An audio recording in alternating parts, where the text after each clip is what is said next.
ഈ കറിയുടെ രുചി പറയാൻ നമുക്ക് ഒന്നല്ല 2 ഗസ്റ്റ് ഉണ്ട് കേട്ടോ.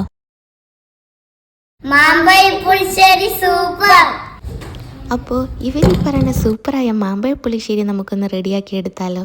അതിനുവേണ്ടി ചെറിയ നല്ല പഴുത്ത മാങ്ങകളെടുത്ത് നന്നായി തൊള്ളിക്കളഞ്ഞതിന് ശേഷം അതിലേക്ക് കുറച്ച് വെള്ളം ആഡ് ചെയ്യാം.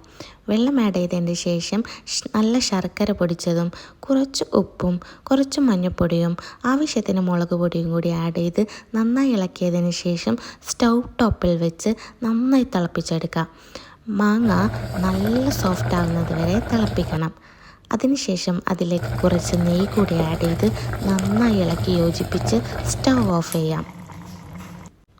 ഇനി തേങ്ങാക്കൂട്ട് റെഡിയാക്കി എടുക്കുന്നതിന് വേണ്ടി കുറച്ച് തേങ്ങയും അതിലേക്ക് ജീരകവും നല്ല തൈരും കൂടി ആഡ് ചെയ്ത് മിക്സിയിൽ നന്നായി അടിച്ചെടുത്തതിന് ശേഷം ഈ കൂട്ട് നമ്മുടെ കറിയിലേക്ക് ആഡ് ചെയ്ത് കൊടുക്കാം.